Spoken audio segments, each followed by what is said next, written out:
Chapter 4, Fourth time's the charm. Wallet, check. Cell phone, check. My corn soup, chips and cup ramen are also here. My tracksuit and sneakers are at 0 damage, and of course, Subaru lifted up the hem of his tracksuit top and twisted around this way and that to look at his back. There were no scars or any other traces of a wound on his back, around by his hips, or around the front of his abdomen. There wasn't a knife sticking out of him, or anything else unusual. Phew. Good. There's no greater embarrassment for a swordsman than getting stabbed in the back. As someone who did kendo in middle school, even if I take a wrong turn off the road when it comes to life, I can't let myself lose the way of the swordsman. The sun was high in the sky and a gentle breeze brushed up against Subaru's skin. People bustled about, back and forth on the main street, and yet again that same lizard cart passed by. Well, with this much circumstantial evidence, I've got no choice but to accept this, do I? It's a little bit hard to believe, but all of the wounds on Subaru's body had disappeared. The rips and bloodstains on his tracksuit were gone as well.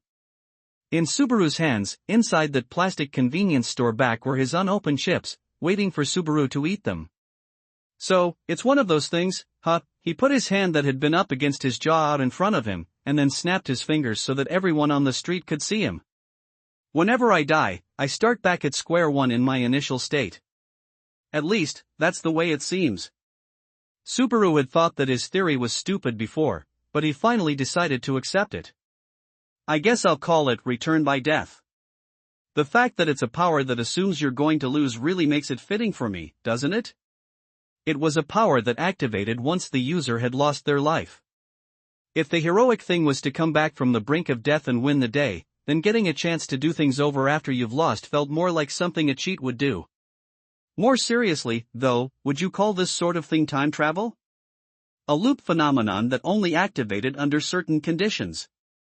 If you were to think of it as a game, you could say it was like Subaru was being brought back to an autosave point, one he had no control over, whenever he died. So a loop or a time slip, huh? I mean, I'm used to this sort of thing happening in manga, but I saw somewhere that realistically it was really hard to explain time travel to the past, like, that it would be easier to remake the world from scratch rather than slip back in time. With what Subaru knew from the internet, where knowledge was vast but shallow, going back in time was about as unrealistic as you could get. However, given that he had already been summoned to another world, he wasn't really in a position to be debating degrees of unrealism. But if you consider that this return by death thing is really happening, then everything so far starts to make sense. Looking back, Subaru had already died 3 times in this world. The first time was when he and Satella had visited the loot cellar together. The second time was when he, Ram, and Felt had all been cut down by Elsa's blade. Then the third time, which to Subaru just felt like it happened a few minutes ago, he died a dog's death. Unlike the first and second times, the third death was the worst, and he couldn't make any excuses about it. He didn't think that he could mess up so badly as to be killed by weak mob characters while he was still in the prologue. Still, dying 3 times in only half a day is just way too high of a rate. Given that normally people only had 1 life to live, dying 3 times in half a day was just absurd. Sure, Subaru had lived the previous 17 years of his life peacefully, but depending on how you looked at it, if you multiplied 17 years by 365 days, and 3 resets, Subaru had lived through quite a few days on which he could have died. Or, if you looked at it another way, I just suck at living. The difference between the difficulties of staying alive in his previous world and this one was far too great. There were tons of places here that threatened Subaru's life. There were dangerous places wherever he turned. Given the similarities between the first and second time, Elsa was probably the culprit the first time as well. The first time, the one who was hiding in the shadows of the loot cellar was probably Elsa. The giant corpse was Ram, and he and Satella had arrived after Felt and Elsa had had their negotiations. I can't be sure, but Felt probably asked for too much, and after negotiations broke down, that's what happened. After Elsa had finished making sure no one was left alive to tell what happened, Subaru and Satella had been unlucky enough to walk right in. The second time is simple. I was already with Ram and Felt when negotiations broke down. To be killed twice by the same person. Is Elsa the kind of character that when you run into them it means certain death? Subaru tried to pass the idea off as a joke so that he could lie to himself about how scared he was of her. It was obviously foolish to even think of any options he might have if he ran into her. The only place where Subaru had a chance of encountering Elsa was the loot cellar, and the only reason that Subaru needed to go to the loot cellar was to take back Satella's stolen badge, and the reason he wanted to take back Satella's stolen badge was because he wanted to return the favor to Satella for saving him. However, because Return by Death had sent him back in time, his duty to return the favor to Satella was left behind in the world of his first run-through. When Subaru met Satella on his third run-through, her cold reaction to him was proof of that. Satella didn't know Subaru anymore.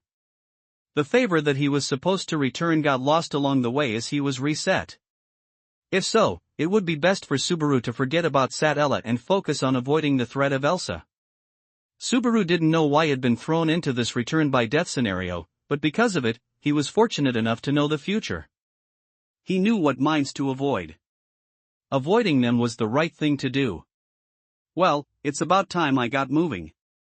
Fortunately, I know that I can turn my cell phone into cash, so I'll just amass some funds, and live a good life using my modern knowledge. It'll be full of dreams. Don't you think, old man? Just when I thought you were muttering some nonsense to yourself, you're asking my opinion? I don't know what you're talking about, and I don't care.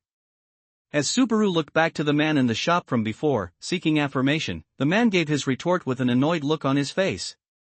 With that cold response of his, Subaru felt a little hurt inside. No matter what world you're in, the way people interact with strangers isn't all that different. But you see, there are some people out there who, even if it puts them in a tight spot, can't help but help other people out. Even after something precious had been stolen from her, and even as she was in the middle of chasing after the person who'd stolen it, Satella had helped a completely and utterly useless stranger, took the time to heal his wounds, and tried to walk off without accepting any thanks. She accepted that useless person's selfishness and for her trouble met a horrible end. When you do the same thing 3 times, there are a couple of things that you begin to understand. Well, more like after 3 times you'd have to be incredibly stupid not to understand those things. I may be a little stupid, but not that stupid. Just what nonsense are you talking about? There's probably a pattern here. Some kind of inevitability. No matter how many times you do something over, at least a few things will never change. Or at least there's some sort of strong force that tries to keep things that way. For example, all 3 times, Satella had her badge stolen by Felt. The first and second times, Elsa caused a bloodbath. Even the third time around, it had probably happened as well, unrelated to Subaru's death. I don't know if I can win against Elsa. I still don't know. But there is one thing I do know. If on the 4th time around Subaru didn't do something, Felt and Ram would be killed by Elsa. It was also unavoidable for Elsa and Satella to fight as well.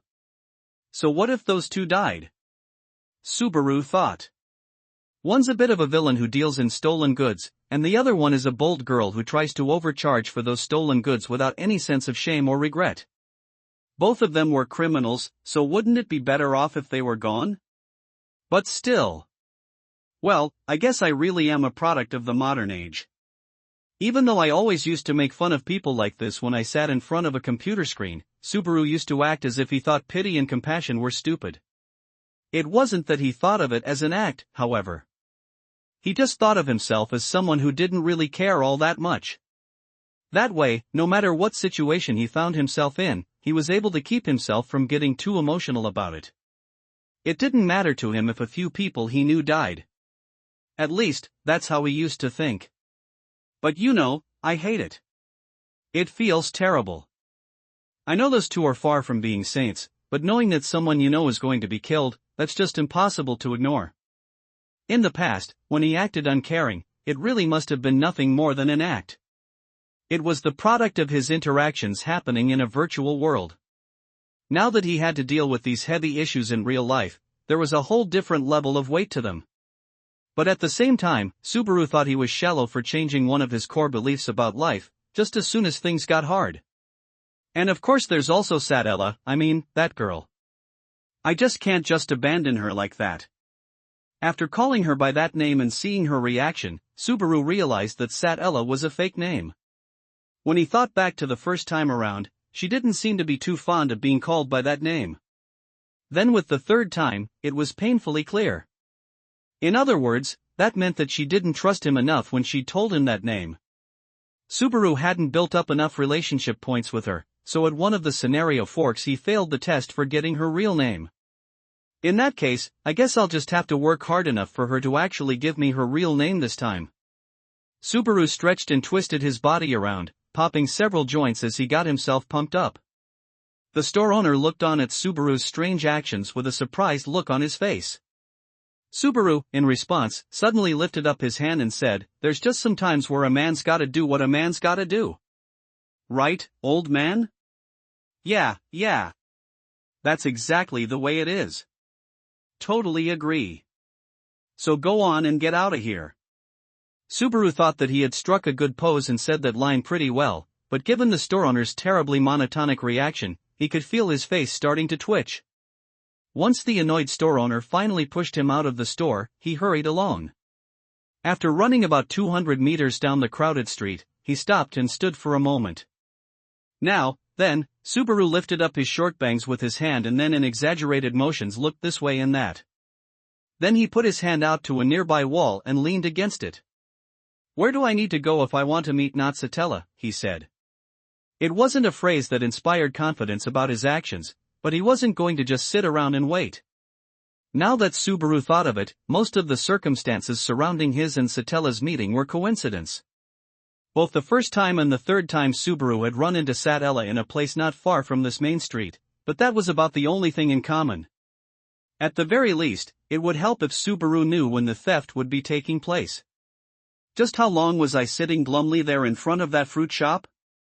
Subaru felt like it could have been a few minutes, but at the same time it could easily have been almost an hour. Should I just wander about and leave everything to chance? Hope that the red string of fate between me and her will bring us together? Subaru had lifted both of his pinky fingers in front of his face, twisting them around as if they were dowsing rods while spectators watched on with curious glances. As Subaru continued searching, he realized that he was in a place that he remembered seeing before. I guess my ties to fate are working pretty well after all, Subaru said, full of himself, before realizing just where he was. Before he knew it, he had wandered into an alley. Isn't this the place where I first met Satella? He felt that it was similar, but he couldn't be sure. Even if this was the exactly same alley as before, there was no guarantee that she would come running down it. After all, the dead end I was at when I was killed the third time was in a completely different place. Even if it was certain that Natsutella would get her badge stolen by Felt every time, the route that they took after that would differ depending on the circumstances. It was possible that the first and second times the route they took was the same, but the third time, because of Subaru's interference, fate must have shifted slightly. After thinking that far, Subaru realized just how shallow his thinking was. If he entered this familiar alley, it was possible he would run into Felt and Natsutella. However, that also meant meeting another set of people as well. In other words, "I really am tired of looking at your faces, dumb, dumber, and dumbest," said Subaru wearily as he turned around, and saw the same three thugs blocking his path out of the alley. Their looks, their clothes, their faces, everything was the same. Both their goals and their equipment must be the same as well. Subaru was making absolutely no progress at all. Subaru supposed that made sense, though, after all, he was just walking around the same places as before. Why these guys when I have so much trouble finding Natsutella and Puck? The reason Subaru was having trouble meeting up with Satella was that her actions were probably affected by several other random factors besides Subaru. However, the reason that Subaru kept encountering dumb, dumber, and dumbest was probably because they had picked him out for a target early on. That's why, even if he picked a different alley, he would always run into these guys. Their event was unavoidable. Even if I've come up with a splendid theory as to why all of this is happening, it doesn't make me any happier. So what do you want with me, guys? Just what is this fool mumbling about? He's probably just too clueless to understand what's going on. How about we show him? Dumb and Dumber's conversation was the same as ever, and that made Subaru feel even lousier about the whole thing. However, this didn't mean that he could let his guard down. The bar set for the conditions necessary to clear the dumb, dumber, and dumbest event wasn't very high, but there wasn't a 100% chance that Subaru would be able to make it out of this alley. After all, they were the ones who had caused his death the third time around. As he was thinking about that, Subaru's thoughts drifted to what happened the last time, just as he was dying. As he lay dying, he was able to pick up some of the sounds of what was happening. Subaru tried to remember the final conversation that Dumb, Dumber, and Dumbest were having. What were they afraid of? There was a word that they said. Subaru thought he should be able to remember it, and it was guards. Hearing Subaru's sudden and unexpected SOS, Dumb, Dumber, and Dumbest jumped. The silence of the alley was broken and the volume of Subaru's yell was sure to have reached the main street. With all of Subaru's training in kendo, his sense of shame about suddenly yelling out was long gone. Additionally, Subaru, who realized at this point in his life what a loser he was, wasn't one to let his pride be hurt by suddenly calling for help. Someone please call some men over here. What? Are you kidding me? You're really going to start calling for help? Who does that? In this sort of situation you're supposed to listen to us if you want to avoid getting hurt. You're just going to ignore us and call for help? That's not normal. What? Don't give me, that's not normal. In what world is this not normal? Oh. It can't be. You're not saying that you're trying to do something where it'd be trouble if I called out, are you? Oh my God. Shut up. You know what we mean. I'm not listening. I can't hear you through that thick wall of insincerity. Police. Subaru continued to yell and keep the thugs on their toes, but on the inside he was breaking out into a cold sweat. As Subaru had been breathing his last during his third time around, just as his consciousness was leaving him, Dumb, Dumber, and Dumbest had said the words guards and run. In other words, in this world, there was an organization that functioned like a police force. That information led Subaru to the new option, call for help.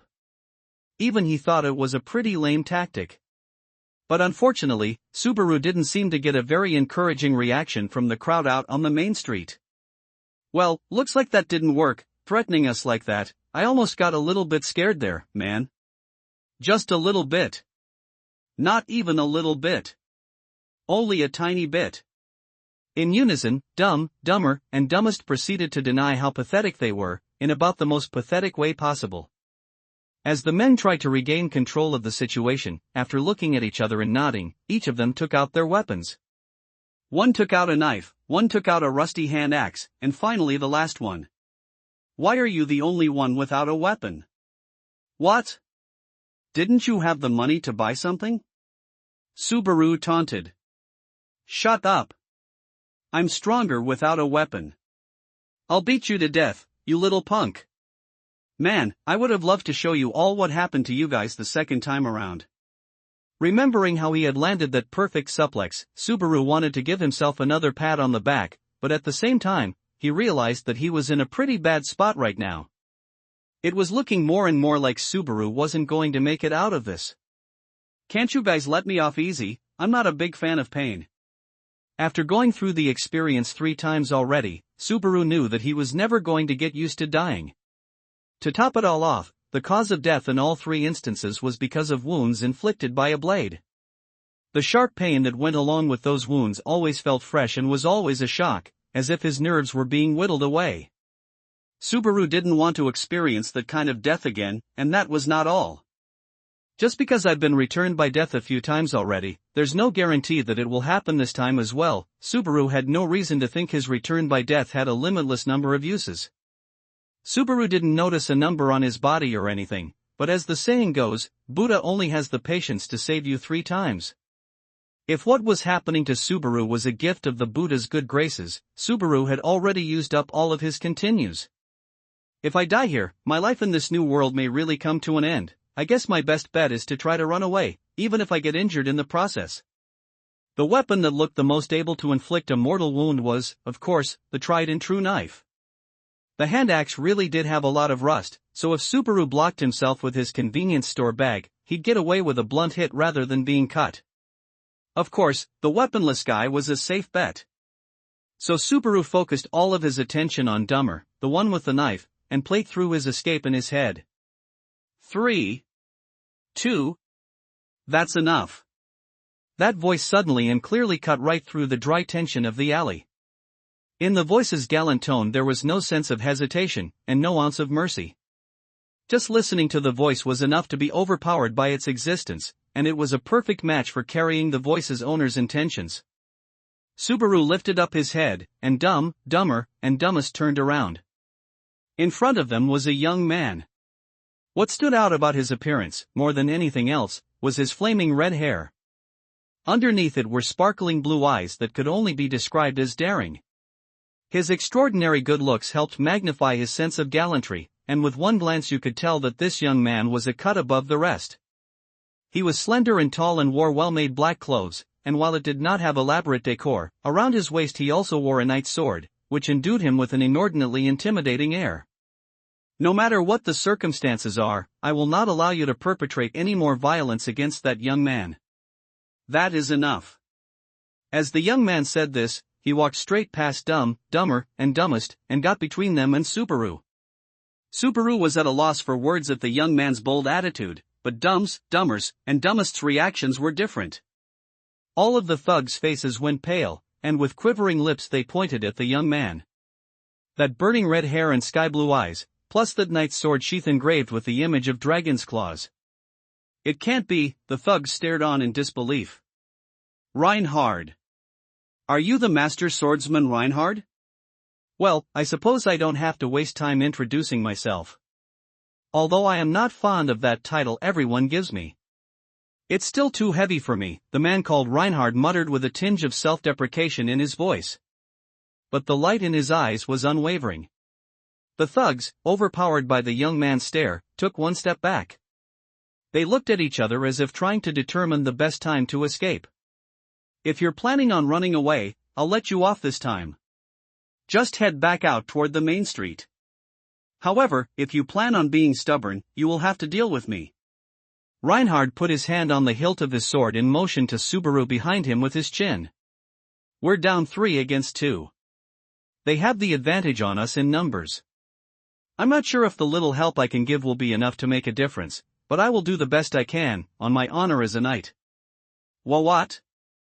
Are you kidding me? This isn't even a contest. After hearing what Reinhard had said, Dumber, and Dumbest were completely out of sorts. They scattered like baby spiders, forgetting to even hide their weapons as they ran out onto the main street. Unlike the first time around, none of them threw any insults as they ran. That was a testament to the difference in scale between them and this young man. As soon as the thugs left the alley, the heightened tension that had permeated it immediately faded away. Realizing that this was something the young man did purposefully, Subaru was again at a loss for words. More than anything else. For you to do all of that and still keep so cool, it's like you and I aren't of the same species. The level of human purity in his face, his voice, his stance and actions, were all way too high. If his personality and upbringing were also the same way, if he wasn't doing something corrupt on the side, there was no way it all could balance out. Putting his jealousy aside, Subaru let out a flat-sounding laugh, and then prostrated himself on the ground. You have saved my life, and I, Subaru Natsuki, am forever grateful. I must say that I am impressed with both your honorable intentions and bravery, you're giving me too much credit. It was because their advantage of 3 against 1 fell to 3 against 2 that they became unsure of themselves. It would have been different if it was only me against them. No. Given how scared they were of you, even if it were 10 against 1, or even 100 against 1, I still think they would have run away. But what's with your gallantry stats? You're like a saint both in body and mind. You're so brilliant I think I'm going to go blind. To be honest, there was such a difference in their looks, Subaru really didn't want to be standing next to him. Subaru examined Reinhard again, but the more he looked at him the more he thought that this beautiful young man had to have been chosen by God. However, he did not look like he was a guard. I can just call you by your name, Mr. Reinhard, right? I don't need the Mr. You don't have to be so formal, Subaru. Well, we're pretty close all of a sudden, huh? Anyway, thanks again, Reinhard. You're the only one who came running when I called. I have to say, it makes me feel a bit lonely that no one else seemed to care. Given how many people were out walking on the main street, it wasn't possible that Reinhard was the only person who heard Subaru call out. But as Subaru complained, Reinhard lowered his eyes slightly. I don't really want to say this, but I think I can understand them. For the majority of people, the risk of interfering when thugs like those are involved is too great. You were right to call for guards. The way you're saying that, are you a guard, Reinhard? You don't look like one at all. I get that a lot. I am off duty today, so I'm not wearing my uniform, and even I know that the way I look, I'm lacking the sternness of an authority figure, Reinhard said, spreading both his arms, but Subaru thought differently. The biggest reason that Reinhard didn't look like a guard was that he appeared to be far from the lowly, rough sort of idea Subaru had of what a guard should look like. Now that I think of it, didn't they call you something like Master Swordsman? My family's position is rather special, you see. So I've got a lot of heavy expectations placed on me. Every day's a battle. Reinhard smiled, shrugging his shoulders. Apparently Reinhard had a sense of humor as well. Subaru was now completely sure that this guy was the perfect human being. Forget about lamenting to God about the unfairness of it all. At this point, Subaru was just impressed. By the way, I thought that your hair and clothes, and also your name are pretty unusual, but where are you from? Why did you come to the capital of Lagunica? Reinhard asked, looking down at Subaru and his appearance. Given that Subaru's background was unclear, it seemed to be a pretty natural response for someone who was a guard. It's a little hard to answer that first question. Last time when I said, a small country to the east, it didn't work, so let me rephrase that. I've come from a place even farther east than here, a place no one has ever seen before, from the ends of the earth, finished Subaru with a glint in his smile. Subaru thought that it was a pretty safe answer, but Reinhard looked surprised. Farther east than Lagunica. You can't mean beyond the Grand Cascade. Is that supposed to be a joke? Grand Cascade? Subaru tilted his head with the unfamiliar term. Cascade, like a waterfall? Subaru, who wasn't familiar with the geography of the surrounding area, had no idea what Reinhard was talking about. The only places Subaru really knew in this world were the main street, alleys, the slums, and the loot cellar. It doesn't seem like you're trying to fool me or anything, but well, that's fine. Anyway, it looks certain that you're not from the capital, but you have a reason for being here, right? Right now, Lagunica is not as peaceful as it usually is. It's falling into a state of unrest. Whatever you're here for, I'd be glad to help. Come on, it's your day off, right? There's no need for you to waste a day off just to help me out, you've really done more than enough already, but I would like to ask you a question, if I could. Subaru shook his head in response to Reinhard's offer, but then he raised up a finger as if he suddenly remembered something. I'm all ears. I'm not a very informed individual, so I'm not sure I can help all that much, though. Well, it's less of a question and more me asking about a person, so no worries. So anyway, have you seen a silver-haired girl with a white robe walking around in this area? Natsatella's appearance was one that stood out. Of all of the things about her, the color of her hair and that hawk-embroidered white robe in particular stood out the most. If someone like that was walking around in the capital, there was a good chance that Reinhard, a guard, had noticed. A white robe and silver hair, if I were to add anything, she's extremely beautiful. Also, there's this cat. Well, it's not like she's carrying it around in front of her, but she has one, if that's helpful. If there was someone who was wearing a white robe, had silver hair, and had that cat spirit, then it had to be her. However, the cat was usually hidden away inside her hair, so expecting a sighting that included the cat was hoping for a little too much. What do you plan on doing when you find her? Something she lost, or, I guess something she's looking for. Anyway, I want to give what she's looking for back to her. Of course, Subaru didn't have it on him right now, and it was even possible that she hadn't had it stolen from her yet, but there was no need to complicate things. Reinhard narrowed his eyes at Subaru's response, and then silently thought for a few moments before answering. Unfortunately, I can't say I've seen anyone like that. If you'd like, though, I don't mind helping you find her. I can't ask that much of you. It's alright, I'll figure things out on my own. Subaru lifted up his hand to refuse Reinhard's request, and then turned to exit the alley and walk along the main street.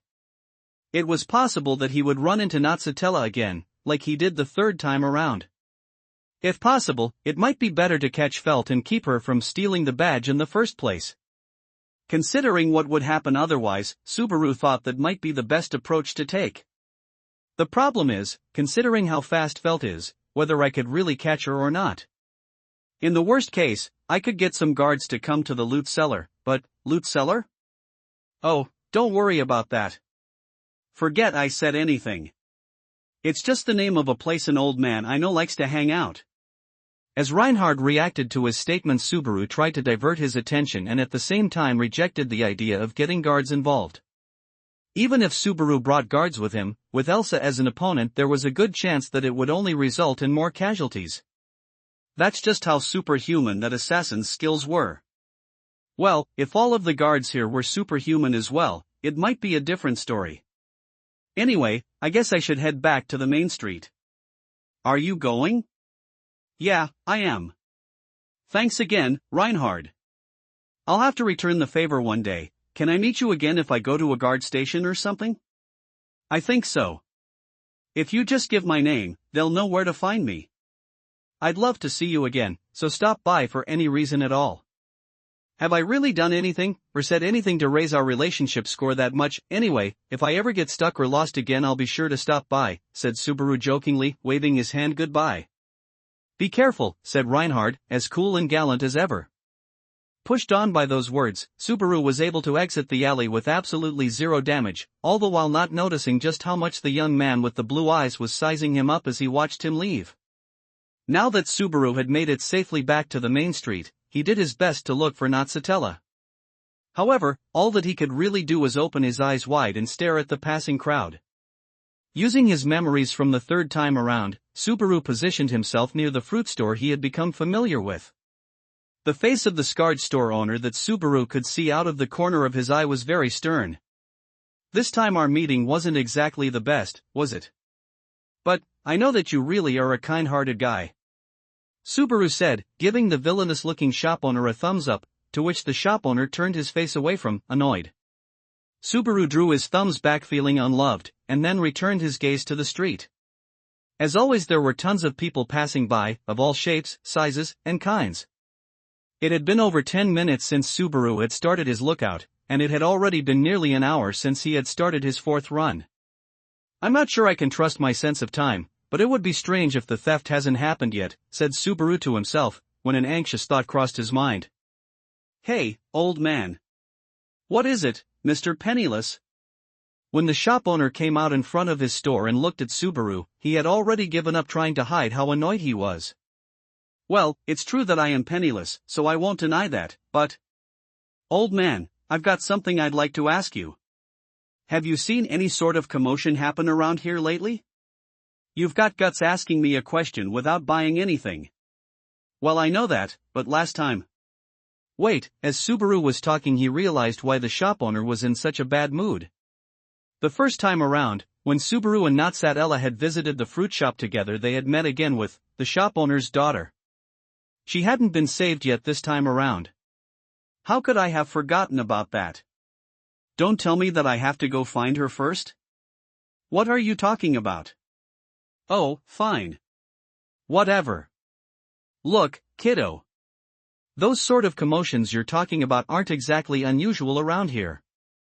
I'm glad you answered my question, but are you serious? Now that Subaru thought about it, the loot cellar was filled with things stolen from all over the capital. If there were that many thefts occurring, it spoke volumes about the level of security in the capital. Does this mean I've completely run out of options? However, the most recent commotion wasn't the usual fare. Someone was using magic and shot off 2 or 3 blasts of it. Just look. The shop owner leaned forward and pointed to a stall about 4 spaces to the left. When Subaru followed with his gaze, he saw that right beside that stall was an alleyway, and there were a few holes gouged out of the wall leading into it. Oh, wow. There were some icicle-shaped things that were used like arrows, and one of them stuck inside that wall. It disappeared immediately afterward, though. Each of the 4 holes was a little bigger than a quarter. Since they were able to make a hole like that in a stone wall, Subaru shivered to think what would happen if they hit a person. This magic looks like it's on a different scale from the first time I saw it. I wonder if Natsutella's a little more upset than usual this time. If Subaru approached her without thinking, he might be the one on the receiving end of that magic. Subaru felt a cold sweat form on his brow. But if that's the case, then I was too late this time as well. If the theft had already taken place, it was going to be difficult for Subaru to meet up with Natsutella on his own. In other words, what he should shoot for now was, I need to try to meet up with Felt. If possible, I need to try to catch her before she enters the loot cellar, and then exchange my cell phone for the badge. But, given that was a place at which he had already been killed twice, Subaru wanted to avoid the loot cellar as much as he could. If I go too late, then it'll be what happened the first time all over again. However, if I go and meet up with Ram and wait for Felt, then I'll end up repeating what happened the second time around. What was most important was Felt's location. Right now, Felt was probably being chased around the capital by Natsutella. If he could, Subaru wanted to meet up with her before she arrived at the loot cellar. Maybe I could just rely on my return by death and use this time just to gather information. While that seemed like a viable option, Subaru shook his head and quickly rejected that plan. This was something he realized after experiencing death 3 times, but every time it was incredibly painful. He didn't want to experience something like that ever again. Subaru was anxious about relying on his return by death power when he didn't know how or why it worked. Say Subaru decided to throw away this 4th time around by watching things unfold with the intention of dying afterwards so he could reset everything. What if when he did that, his return by death didn't activate because he had run out of the number of times he could use it? No one would be laughing at that end. In the end, I've really got to cling to life as long as I can. Well, I suppose that goes without saying, though. After making his decision, Subaru twisted around to stretch his body. The shop owner didn't seem too pleased as Subaru did his radio exercises in front of his store, but as Subaru finished and was jogging in place, he waved back at him. I don't know why you suddenly decided to help me, but thanks, old man. It's no big deal. Just a little while ago, another penniless person like yourself helped my little girl out, you see. As he listened to the shop owner's reply, Subaru first was surprised and then burst out laughing. Oh, the power of fate. No matter how troubled this shop owner's little girl was, someone was going to save her. Just knowing that made Subaru feel that it was worth coming here. All right. I'm really going to get going now. Next time I'll buy one of your ablets for sure. Well, if you do, you'll be a customer, and I'll welcome ya. Work hard, Mr. Penniless, the shop owner said in a monotone. Gotcha. I really am praying that the next time I come back here will be with money in my hands, I tell you, said Subaru as he left running. Subaru's destination was the slums, but this time, in a different direction from the loot cellar. If he headed toward the loot cellar, he was sure to raise a couple of bad flags, so this time he was going to try a different route. You're looking for where Felt lives. If you just take that road over there until it turns into another street, you should be able to find it. Thanks, you really helped me out, brother. No problem, brother. You, live strong and take care of yourself out there, okay? The middle-aged man Subaru was talking to smiled at him weakly as he disappeared behind a creaking door. Throughout their entire conversation, the look of pity on the man's face never once disappeared from his awkward smile. Subaru tightened his fist, happy that his plan was working. It was a strategy one formed after my experiences from the first and second times in the slums, but I never imagined it would work this well, Subaru said, shaking the sleeve of his tracksuit, which was caked in dried mud. In order to help him track down Felt, the brilliant plan he'd thought of after arriving at the slums was to make himself look as down and out and destitute as possible. The first time around, when Subaru visited the slums with Natsutella, Subaru had not long before been beaten up by Dumb, Dumber, and Dumbest. Because of that, most of the slums inhabitants had pitied him and been fairly cooperative. The second time, however, when Subaru hadn't taken much damage, the people gave him a comparatively cold reception. The difference was like night and day. So remembering that, Subaru made himself look so bad he had risked overdoing it. Well, I did step in the poop of who knows what kind of animal, after all. Anyway, I think I've pinned down where Felt sleeps, but the problem is whether she'll come back here or not before she goes to the loot cellar. Fortunately, of the 4 people he was able to get information from, all of their answers about the location of Felt's living place matched up. However, Subaru thought the chances of her coming back to it were about 50-50. There was also the possibility that she did not want to risk having her place found out by returning there while she was being chased. Well, sitting around and worrying about it won't help me at all, so let's stop worrying. Okay. No sense in worrying about things that can't be helped. This is where Subaru's decisiveness shone. As he continued to scrape off more caked mud from his clothes, Subaru dashed off deeper into the slums. It was dark as ever and there were puddles of who knows what here and there that Subaru had to jump over to avoid. But just as he was doing so, he almost ran right into someone who suddenly appeared. Subaru was able to turn just in time and hit his back against the wall of the alley, giving off a grunt as he lost his breath. "Oh, I'm sorry about that. Are you all right?" "Don't worry. Don't worry. I'm actually a pretty sturdy fell, ow." As he was trying to play himself off as tough, Subaru looked up and when he realized who he was looking at his sentence trailed off and ended in a high-pitched squeal. After hearing Subaru's voice like that, the black-haired woman laughed softly. "What a funny guy. Are you sure you're all right?" she said, lifting her hair back behind her ear. Even that simple motion was somehow sexy, and Subaru reaffirmed the belief inside himself that every move this woman made was extremely erotic. She was definitely someone Subaru did not want to meet again. It was the woman who had cut open his abdomen and spilled his guts twice. It was Elsa. "You don't have to act so scared. I won't do anything to you. I am not scared, okay? Why would you think that?" "You smell," replied Elsa, seeing past Subaru's empty attempts to seem tough as she slowly narrowed her eyes as part of a beautiful smile.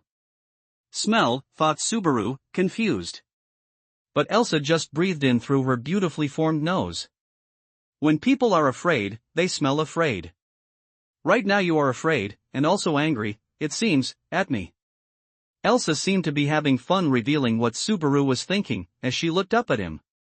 Subaru answered with silence and a false smile, taking deep breaths and doing his best to control the quickening pace of his heart. As Subaru went silent, Elsa narrowed her eyes like a snake. While Subaru felt pinned down by her stare, at the very least he would not be so weak as to look away. Elsa licked her lips in response to Subaru's empty display of strength. "I can't say I'm not curious, but fine. I can't risk causing a fuss right now. That doesn't sound very nice. If you scare people too much your beauty's going to be put to waste, you know? Well, don't you have a way with words. If you could better hide the animosity you have for me, I might have been impressed." Elsa took her finger and gently pushed on his forehead, and Subaru's frozen body loosened up. As Subaru gasped and heaved, trying to get his breath back, Elsa put her finger to her lips. "Well then, I'll be going now. I have a feeling we'll meet again. If the next time we meet is in a bright place with lots of people around I'll be able to relax, too," said Subaru cynically, but it was all he could do just to get that out. Elsa gave a longing smile as if she didn't want to leave Subaru just yet, but turned back around, with her black robe fluttering as she melted back into the darkness. After Subaru watched Elsa literally vanish from sight, he leaned up against the wall, feeling like he had run a mile. I definitely didn't expect to run into her again just yet. I guess she was just wandering around the area before she went to the loot cellar." At the unexpected encounter with the final boss, Subaru felt as though his spirit was about to break. In terms of how mentally prepared he was to deal with either, meeting Elsa had much more of an impact on him than meeting Natsutella. Subaru prayed that this was the last time he was going to have to see Elsa. I think that Felt's place is just farther down ahead, but Elsa couldn't have found Felt and already wreaked havoc, could she? She was a deranged psycho who derived pleasure from cutting open people's stomachs. It was not unthinkable that she would have slaughtered 2 or 3 people just to kill time. Plus, with this being the deepest part of the slums, Subaru had a bad feeling about what he might find. It's probably all right. I didn't see or smell any blood, I think. Given the stench of rotten garbage that filled the alley, it would be impossible to discern the smell of blood, and it was so dark that Subaru wasn't sure he'd be able to see traces of blood if they were there.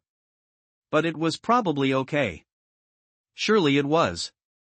So Subaru hoped at least. About 5 minutes after his encounter with Elsa, Subaru reached a dilapidated shack. With the information I was given, I think this is it, but does this really count as a living space? Said Subaru, confused as he stood in front of the wooden plank that was serving as a door to the shack.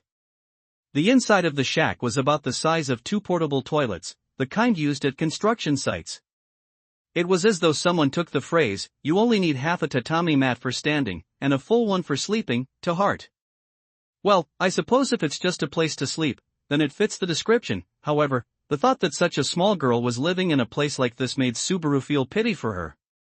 He supposed he could forgive her for being so obsessed with money. So she's living out her life here, huddling her already small body into an even smaller space.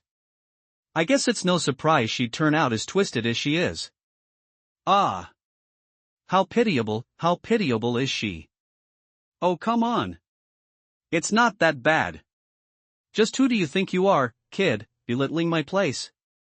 Just as Subaru was entering his pitying mode, he heard a voice behind him and turned around. There in front of him, glaring at him, was the little blonde figure of Felt. The way she looked was not particularly different from the other times they had met. If anything, she looked a little dirtier than before, but that seemed like the result of her getaway being quite a bit more rough on her than last time. What's with you, looking at me like that with those pitying eyes? You underestimating me just because I'm a girl and just a little bit filthy? I think you're reading the wrong emotion there, but I'm just glad I've found you. While Felt didn't even try to hide how irritated she was, Subaru subconsciously relaxed his shoulders in a sense of relief. Subaru was genuinely happy to meet up with her again. He was worried about what might have happened after his near-miss incident with Elsa, but in the end, things seemed to be looking for the better rather than the worse. In response to what Subaru said, Felt replied, "Oh, so you're a customer." She breathed out her nose, pleased with herself. "The fact that you came here means you've got business with me, right? From the way you look, it's clear that you're not from around here." "Oh. You're quick to see that I'm not really one of you. You've got good eyes there. The people around here would at least take a little bit more care about the way they look. You're trying way too hard.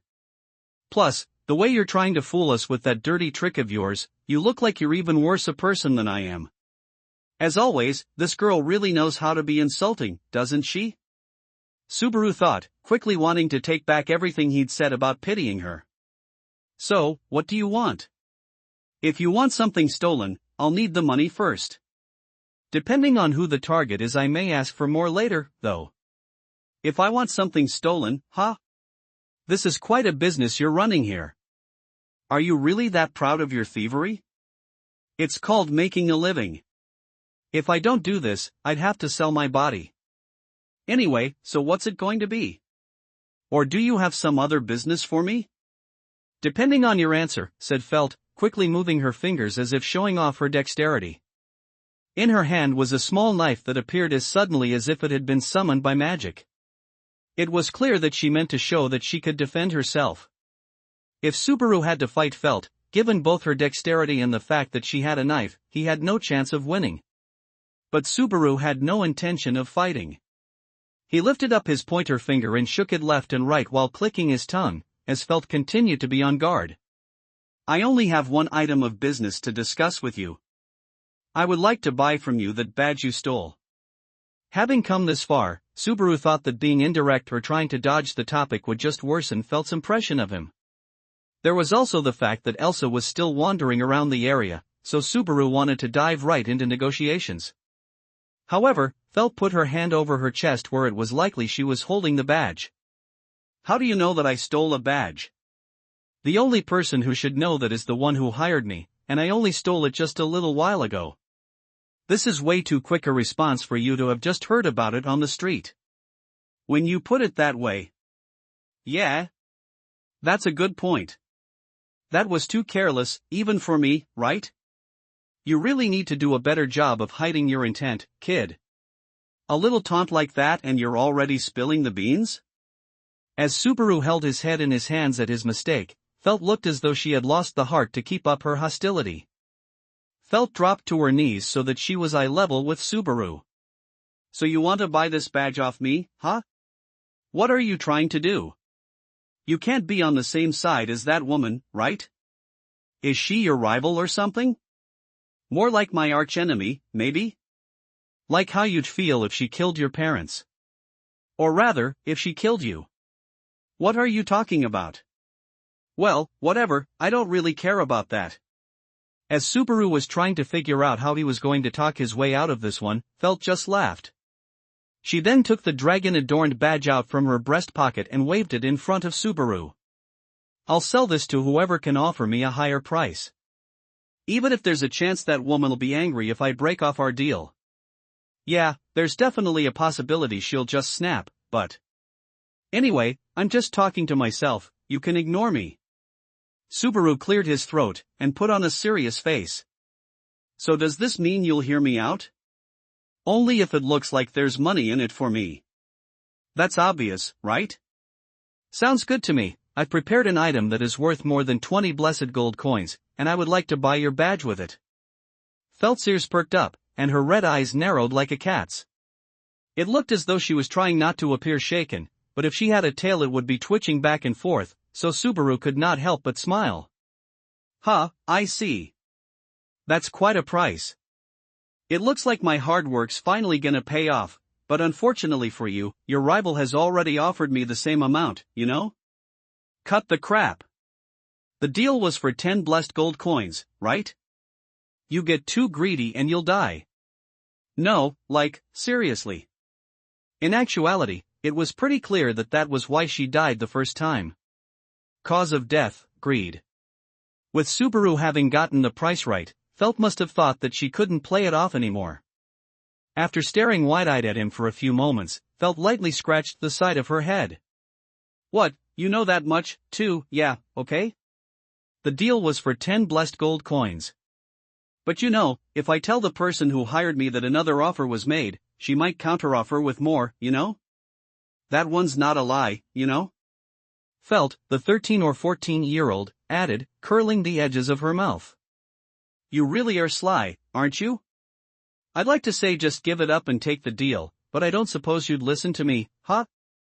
Of course not. Plus, I'm not sure I can trust you. My ears didn't miss a word you said. You didn't say you brought 20 blessed gold coins, but only something worth that much. Isn't this a little unfair, with me knowing nothing about what you've got up your sleeves, but you knowing all about me? I think it's more of a matter of how much you can prepare that really matters in negotiations, but it is true that without showing you this first, we're not going to get anywhere. Subaru wanted to avoid having Felt sulk too much and wasting time, so he took his key item for the negotiations, his cell phone, out of his breast pocket. Upon seeing the small device, Felt raised her eyebrows a little bit, but that was it. As always, she didn't respond to anything unless it was clear that it would lead her to money. 20 blessed gold coins for this thing? It only looks like a hand mirror to me. This is one of those immensely popular Misha. It can take a slice of time and freeze it, saving it away. Subaru turned on the continuous shooting mode. A light and mechanical sound went off several times. The bright light flashed through the alley and showered Felt with light. Whoa, she said, in a rare show of girliness as she reacted. Felt looked as though she was about to complain, but Subaru quickly showed her the cell phone screen. This is the power of this Misha. Using it you can leave behind a clear image. Another thing to add is that this is a very rare item. This is the only one like it in the entire world. How about that? Subaru had gotten used to explaining the cell phone's function at this point, and when he finished, Felt went, and looked carefully at the cell phone in Subaru's hands, before nodding in agreement. It doesn't seem like you're lying. But this is me? You said a clear image, but I think I'm quite a bit better looking than this. If you weren't in such a terrible environment and eating better, and while it may contribute to what you might think of as shrewd business sense, if you could rid yourself of that sly, dirty personality of yours, I'd say there's hope for you. It's really just a matter of how you're dressed up. If we're talking about choosing the right words to say, you have no talent when it comes to holding a conversation, do you? Geez. While Subaru might have scored himself a bit of irritation from that last statement, things were going well overall. However, one of the strong points of the people who lived in the slums was that they never easily agreed to anything. I'll accept that this thing you have is rare, but I'm still not sure I believe you when you say it's worth 20 blessed gold coins. I'm not such an airhead that I'll just take you at your word. Well, that's to be expected. I don't mind personally that you've got a spongy brain, but you're right. We need a third party's opinion.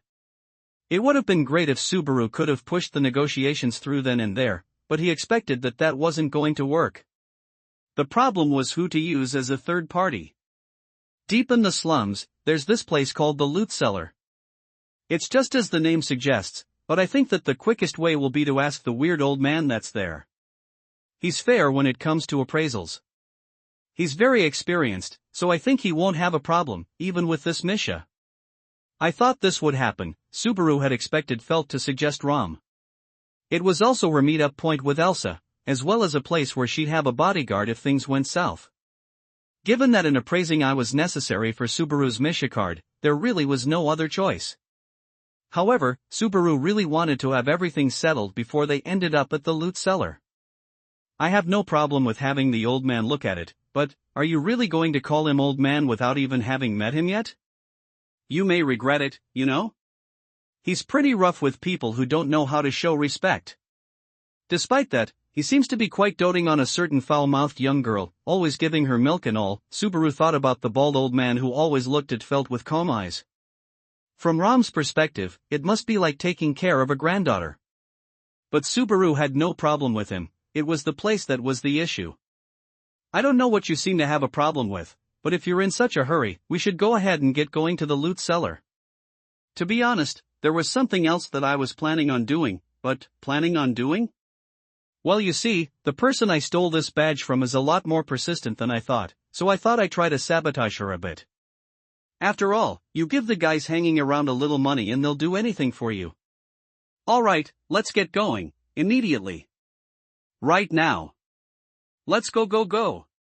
Subaru pushed on Felt's back as she started walking and hurried her along toward the loot cellar. What's with you? Complained Felt, puffing up her cheeks, but Subaru was proud of himself for being able to avoid as many casualties as he could. A little cash was way too low a price to offer for anyone to stand in Natsutella's way when she was in a hurry.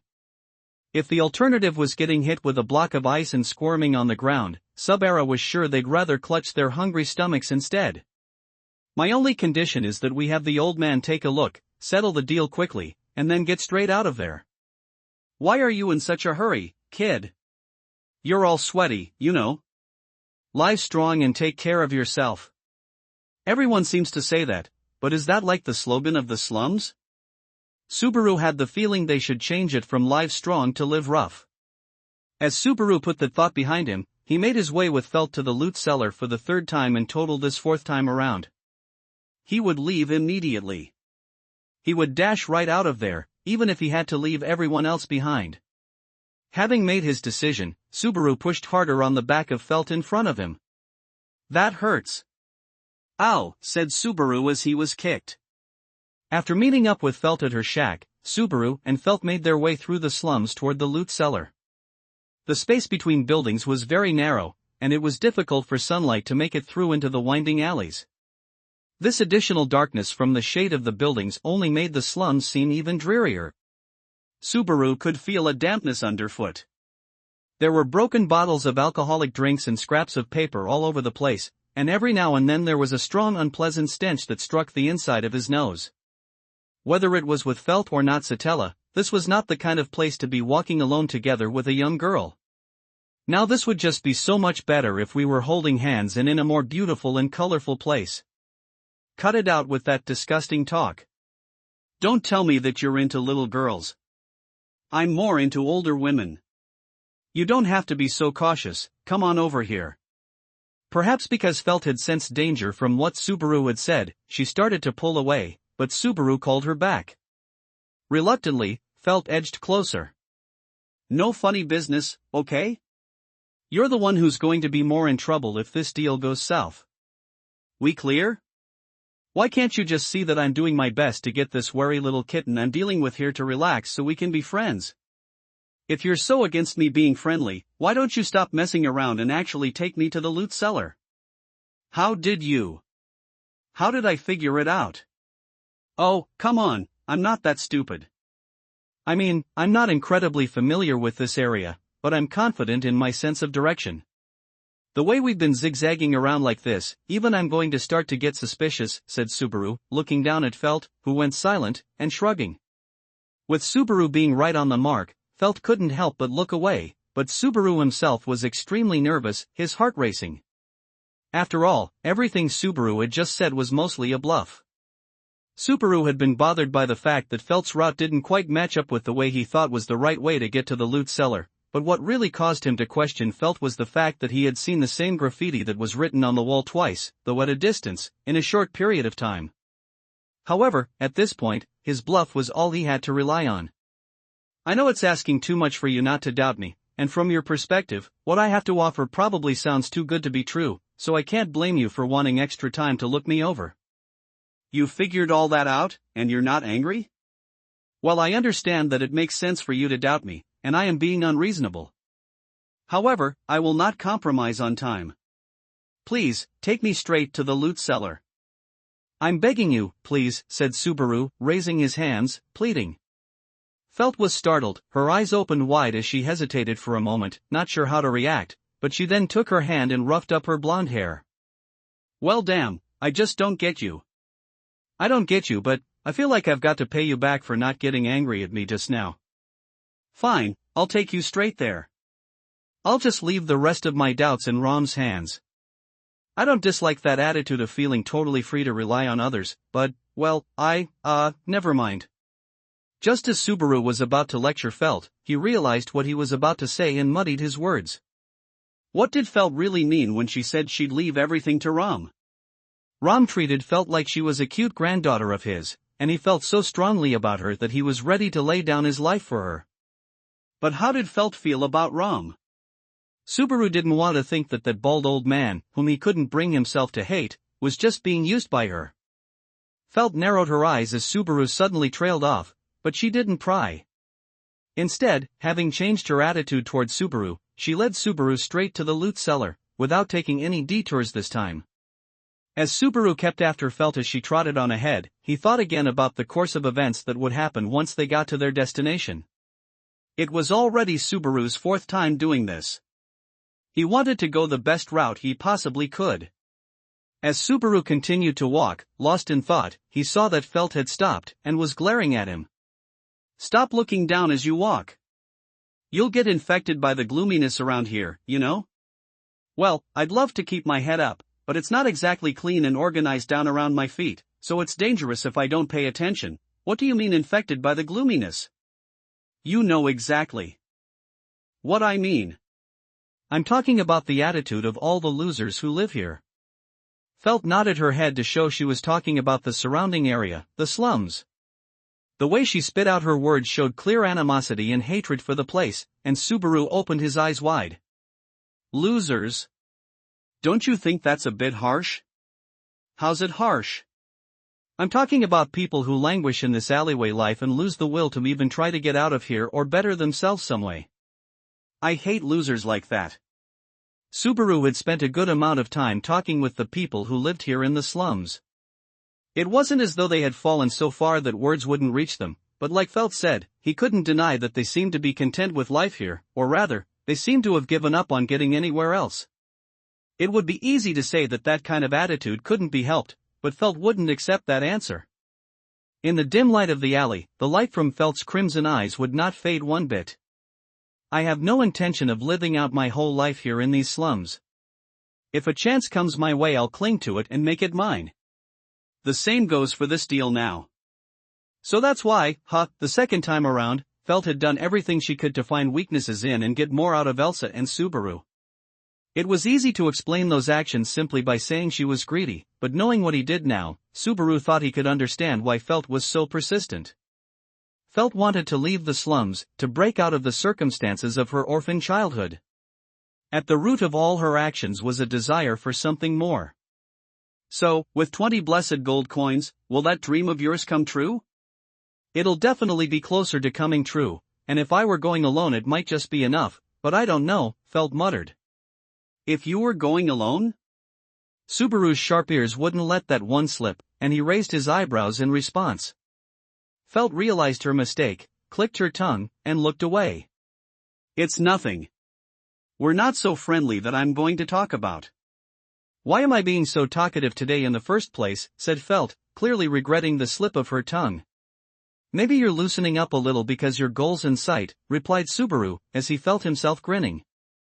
Felt said if she were going alone, she might be able to make it. This meant that she had someone else in the slums she couldn't leave behind. For Felt, who held such a feeling of animosity toward the people of the slums, there could only be one person she could feel that way about. Thinking about who that was, Subaru couldn't help but grin. What's your problem? That smirk of yours is starting to tick me off. It's no big deal. I just realized that I was worrying too much about something I didn't need to be worrying about. Of course that's how it is. Of course. I don't know why I was worrying so much, said Subaru, showing his teeth as he smiled. Everything suddenly made sense to him. The second time around, Felt and Rom seemed to treat each other like family. Both were killed by Elsa, but even as they were dying they must have been thinking of each other. Plus, Felt had saved Subaru's life in the nick of time once before as well. If Subaru felt indebted to Natsutella, then he should feel indebted to Felt as well. Let's hurry up. We've already lost too much time. I still don't understand why you're— Hey, wait. I said stop that. As Subaru started off and walked past Felt, he put his hand on her head and roughed up her blonde hair.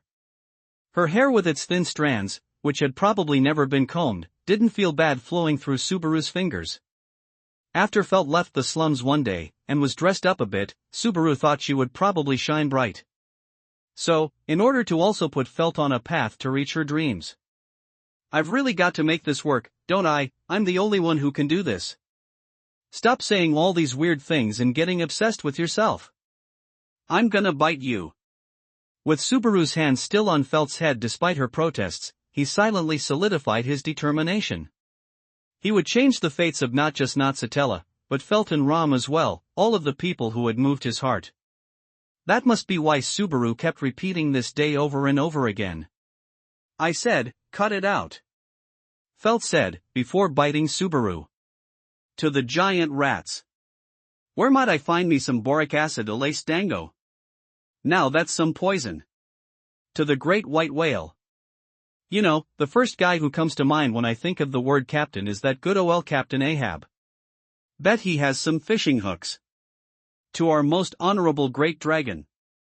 Since this is a fantasy world, I bet they really exist, but man, if I ran into one of those I can guarantee you I wouldn't be able to do anything.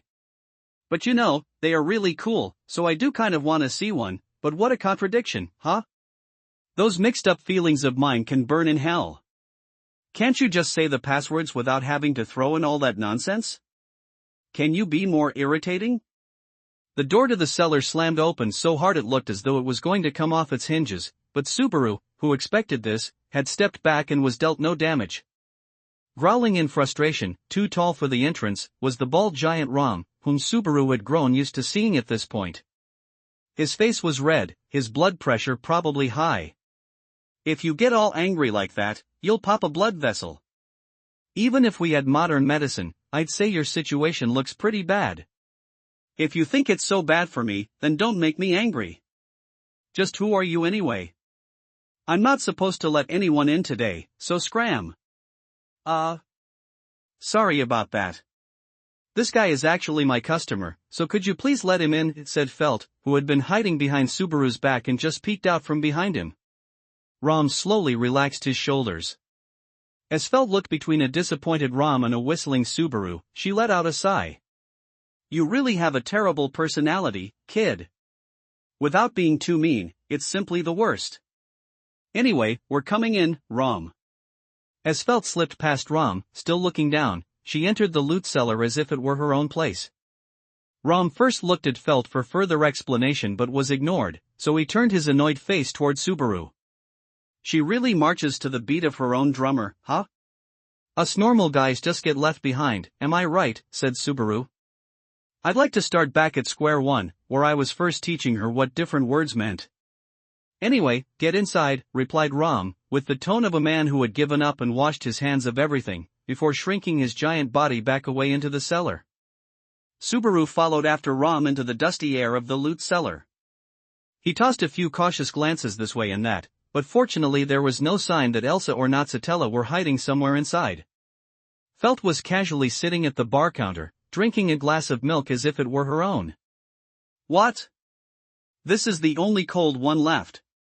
I'm not letting you have it, she said. I can't believe you're not the least bit bothered by how shameless you're acting. Hey, old man, I'll just have some alcohol, whatever you've got. Thanks, said Subaru. You're one to talk. I'm not sharing with you. You're not getting any, you hear, shouted Ram as he ran across the room and rushed behind the counter, creaking the floorboards as he went, trying to hide what looked like his stash. Ram's overreaction was enough to inspire pity, and Subaru just said, I'm joking, with a chuckle. Well then, old man. We've already wasted a lot of time, so before we get sidetracked, I'd like to get straight to the point. I get the feeling we've already gone way off track, but, what's up? Basically, I want you to appraise something. I would like you to put a price on this Misha I have here, and guarantee it's worth to felt. When Ram realized that the conversation was turning to business, his gray eyes turned serious. Old man Ram looked at Felt, who nodded in confirmation, before turning to look back at Subaru. Realizing that Ram was wordlessly asking to see the item, Subaru took his cell phone out of his pocket and handed it to Ram. It seemed that the metallic look of the phone was what first caught Ram's eye, and while he ran his fingers over it, it looked like a tiny toy in his oversized hands. So this is a Misha. Even for someone like me, this is my first time seeing one of these. I'm pretty sure this is the only one of its kind in the whole world. Also, it's rather delicate, so please be careful with it. If you break it, I really have to kill myself, and I'm not joking about that, of course, meaning so I can start over.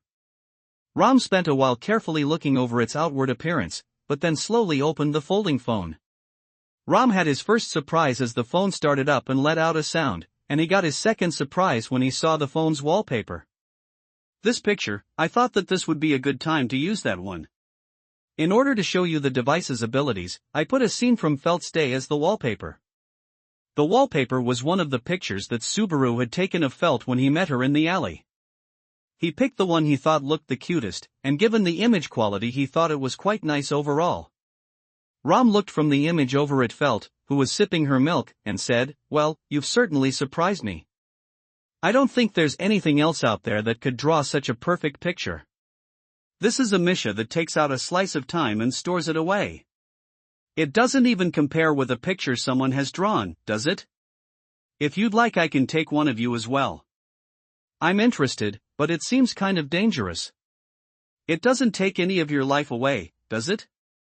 No matter what age and no matter what world, it looks like that superstition about photographs persists, huh? Subaru gave a weak smile and returned to Ram's reaction, something that seemed like it should be out of the Taisho period, or before, and replied, even if I take your picture, you'll easily live until you're 80 or so.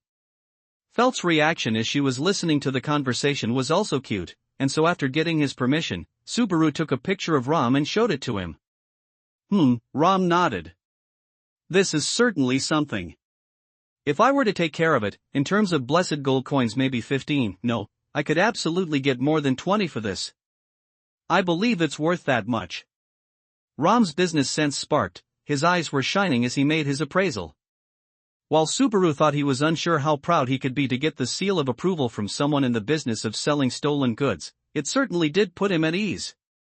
His nostrils flaring with confidence, Subaru turned to Felt. Well, there you have it. This is the card I have to play. Like I said, it's worth more than 20 blessed gold coins. So now, I'd like to trade you this for that badge you've got. I see you seem to make that face a lot, but it really is annoying.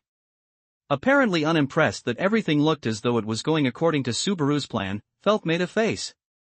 However, that didn't change the fact that this new information made the deal sound even better to her. Well, to be honest, I'm happy that I've got a guarantee that I can turn this Misha into cash. It looks like I don't have to doubt you anymore about it being worth 20 blessed gold coins either. I accept the card you have to play. Right? So anyway, it looks like our negotiations have gone well. It'll be your job to sell it, but I wish you the best of luck. Now that's wrapped up, how about we go off somewhere and have a drink to celebrate our success? Subaru quickly walked over to Felt and put out his hand to take the badge, but Felt slowly pushed it back. Wait a minute. Why are you in such of a hurry? Life has its limits. You've got to treat every second of it as precious, and it's a shame to waste any. Right, enough of that, Felt said, narrowing her red eyes, and with a calm attitude stuck at the heart of her doubts. Why do you want this badge in the first place? Subaru paused, holding his breath, and as both Ram and Felt saw that, Subaru realized he had made a mistake. What he should have done was say a bunch of nonsense, just like he had before. However, nothing would come out. As Subaru kept his silence, Felt's mouth loosened up into a smile. The older lady who asked me to steal it in the first place didn't want to talk about it either, and it looks like you're the same?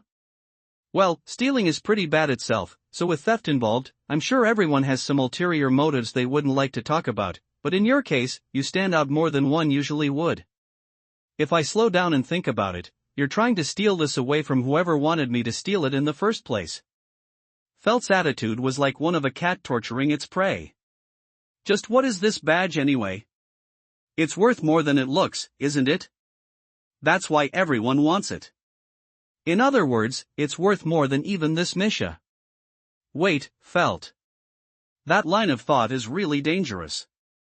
I pretty much already know what you're planning on saying right now, even if I'm just drawing on my experience from playing games, but, really, you need to stop.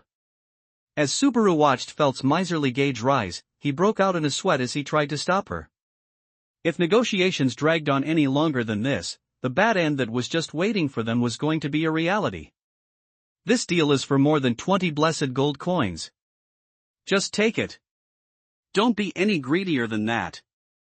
The one who commissioned you can only pay 20 blessed gold coins herself. She won't pay any more than that. How do you know that? Well, the more you talk the more you're giving away.